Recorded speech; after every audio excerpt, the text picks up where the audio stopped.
Sabe, é curioso pensar como uma ideia que era quase filosófica lá atrás sobre o cérebro se transformou na ciência tão complexa que a gente conhece hoje. Pois é, nessa análise baseada no texto Neurociências, a gente vai mergulhar fundo nessa jornada incrível. Vamos desde as primeiras perguntas lá da antiguidade até as ferramentas que estão literalmente desenhando o futuro. Vamos começar! Olha que impressionante essa citação. A gente está falando do século IV antes de Cristo, e Hipócrates já tinha essa clareza toda para apontar o cérebro como a fonte de tudo que nos torna humanos. Isso mostra que essa vontade de entender essa estrutura tão complexa não é de hoje, né? É uma curiosidade que atravessa milênios. E essa busca hoje tem um nome: neurociência. Mas o ponto-chave aqui não é só estudar o cérebro de forma isolada, sabe? A grande virada foi perceber que o melhor jeito de entender essa máquina era juntando diferentes áreas do conhecimento. Medicina, biologia, psicologia, até física. Todas elas, juntas, tentando montar o mesmo quebra-cabeça. Ok, com essa definição em mente, vamos fazer uma pequena viagem no tempo para entender de onde tudo isso veio. Porque, embora a palavra neurociência seja bem recente, o estudo do cérebro, como a gente acabou de ver, é antigo pra caramba. Essa linha do tempo ajuda a colocar tudo em perspectiva, né? A gente saiu de uma ideia filosófica, lá na Grécia Antiga, para chegar em experimentos concretos no século XIX. Mas olha só que interessante. O campo como a gente conhece hoje, com uma sociedade profissional e tudo, só foi formalizado em 1970. É uma ciência surpreendentemente jovem. E essa transição no século XIX, esse foi o grande ponto de virada. Foi quando a ciência deixou de apenas teorizar sobre o cérebro e começou a tentar mapear, de um jeito sistemático, científico mesmo, quais partes faziam o quê. Uma das primeiras tentativas, a tal da frenologia, estava, assim, completamente errada. A ideia de que os calombos no crânio podiam revelar a personalidade de alguém não tinha base científica nenhuma. Mas, por outro lado, isso mostra o desejo de localizar as funções no cérebro.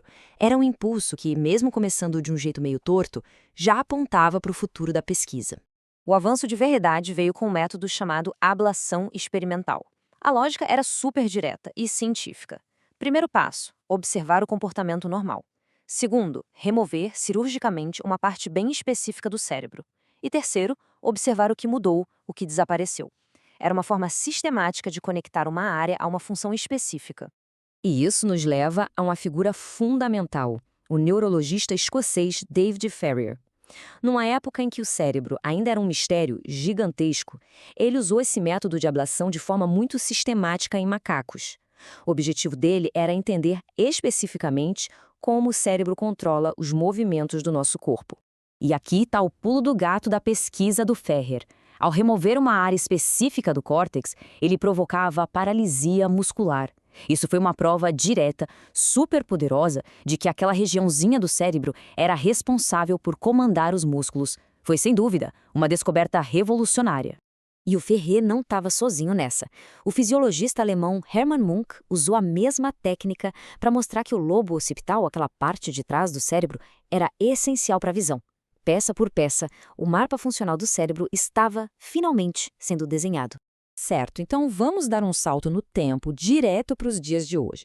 Como será que os neurocientistas estudam o cérebro agora com toda a tecnologia que a gente tem à disposição? Bom, as ferramentas mudaram da água para o vinho.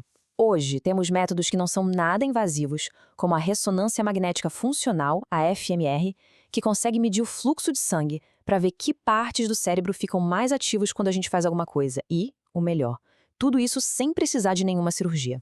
Só que, e esse é um ponto fundamental, essas tecnologias de imagem, sozinhas, não contam a história toda. Para entender o que aqueles sinais que a gente capta significam de verdade lá no nível das células, das moléculas, ainda é essencial estudar o tecido cerebral vivo. E isso nos leva naturalmente a uma discussão que é indispensável e muito, muito séria. A questão da ética na pesquisa em neurociências, principalmente quando envolve o uso de animais. Hoje em dia, a grande maioria dos animais usados em pesquisas de neurociência são roedores, como ratos e camundongos, que são criados especificamente para isso. A escolha de qual espécie usar depende sempre da pergunta científica que os pesquisadores estão tentando responder. E a evolução nesse ponto foi simplesmente enorme. No passado, aconteciam práticas que hoje são consideradas inaceitáveis. Hoje em dia, existem leis super rigorosas e comitês de ética que garantem que os animais sejam tratados com o máximo cuidado possível. Bem-estar e uso de anestesia são obrigatórios. A consciência sobre o tratamento ético mudou completamente o cenário da pesquisa. No fim das contas, apesar de todas as mudanças nos métodos, na tecnologia, na ética, o grande objetivo da neurociência continua sendo o mesmo: desvendar os mistérios de como o sistema nervoso funciona. Desde o nível mais básico das moléculas até os comportamentos mais complexos que definem quem a gente é. Isso tudo nos deixa com uma pergunta para a gente refletir, né? Conforme a gente continua a mapear o cérebro com uma precisão cada vez maior, o que mais vamos descobrir? Sobre a memória, a consciência, as doenças e, no final das contas, sobre a própria condição humana. O futuro dessa ciência promete ser ainda mais revelador.